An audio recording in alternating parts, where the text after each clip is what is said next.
حضرت عثمان غنی رضی اللہ تعالیٰ عنہ حضرت عبداللہ ابن مسعود کے گھر آئے. یہ اس وقت آئے جب حضرت عبداللہ ابن مسعود سخت بیمار تھے اور موت و حیات کی کشمکش میں تھے.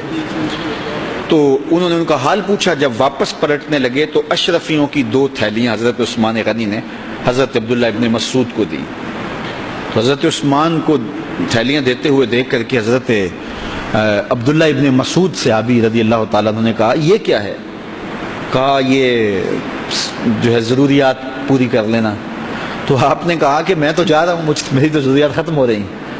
تو کہا حضرت آپ کی بیٹیاں تو ہیں, بیٹا تو ہے نہیں, تو یہ آپ کے بعد آپ کی بیٹیوں کے کام آ جائیں گے. تو حضرت عبداللہ ابن مسعود کا یقین دیکھیے, فرمانے لگے کہ یہ کسی اور کو دے دو, میری بیٹیوں کو ضرورت نہیں رہے گی, اس لیے کہ میری بیٹیاں اتنی دیر تک سوتی نہیں ہیں جتنی دیر تک سورہ واقعہ نہیں پڑھ لیتے.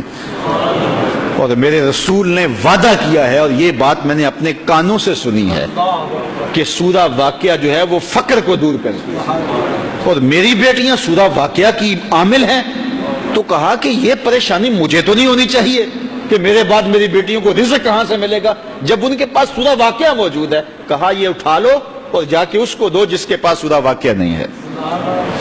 تو روز سورہ واقعہ پڑھو, روز سورہ واقعہ پڑھو, تو دیکھنا رزق کے دروازے کیسے کھلتے ہیں.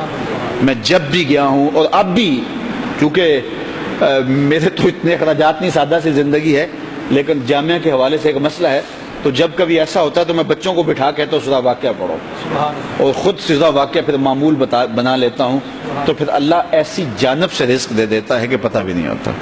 تو سورہ واقعہ معمول رکھو. آخری بات, اور وہ حضرت سہل بن سعد الساعدی رضی اللہ تعالی عنہ کی مرویات سے ہے. شکا رجل الی رسول اللہ دیک المعیشۃ والفقر. ایک شخص حضور کی خدمت میں حاضر ہوا, کہا حضور تنگ دست بڑا ہوں, کثیر العیال ہوں, بچے زیادہ ہیں, ذرائع آمدنی تھوڑے ہیں, میرے لیے کوئی نسخہ ارشاد فرمائیے. تو آقا کریم نے اس کو کیا نسخہ دیا؟ یہ سب سے آسان نسخہ, اذا دخلت الدار فسلم علیہ.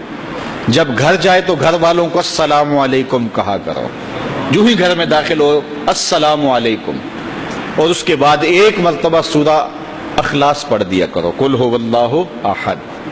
یہ عمل شروع کر دو.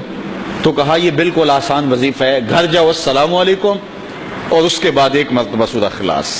اس عمل کو نہ چھوڑنا, بلکہ فرمایا کبھی ایسا ہو تو گھر جائے تو گھر میں کوئی بھی موجود نہ ہو, تو کہا عمل کو پھر بھی نہیں چھوڑنا. فسلم علیہ, کہا تو مجھے سلام کہہ دینا.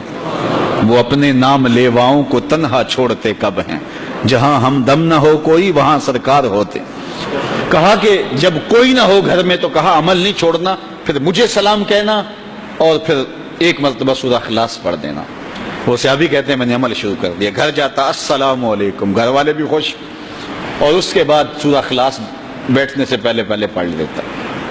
اور اگر گھر میں کوئی نہ ہوتا پھر تو مجھے چاہ چڑھ جاتے, پھر میں یا نبی سلام علیکہ پڑھتا, پھر حضور کی بارگاہ میں سلام پیش کرتا. اور ملا قاری نے اس پہ گفتگو کی ہے مرقات شرح مشقات کے اندر, کہ آخر حضور کو سلام کیوں کہنا ہے. انہوں نے جو لفظ کہے ہیں لفظ سنیے. وہ کہتے ہیں لِأَنَّا رُوحَهُ علیہ السلام موجود فی بیوت المسلمین, اس لیے کہ آقا کی روح مومنوں کے گھروں کے اندر فیض بانٹ رہی ہوتی. تو کہا پھر مجھے سلام کہہ دینا. وہ کہتے ہیں میں جاتا اور حضور کو سلام کہہ دیتا, اور اس کے بعد سورہ فاتحہ سورہ اخلاص پڑھ دیتا. پھر ہوا کیا, اللہ اکبر. ہمارے استاد کہتے تھے اگر کسی کے اندر حسد ہوگا تو وہ یہ عمل نہیں کر سکتا, حسد نہیں ہے تو وہ عمل شروع آج ہی کر دے.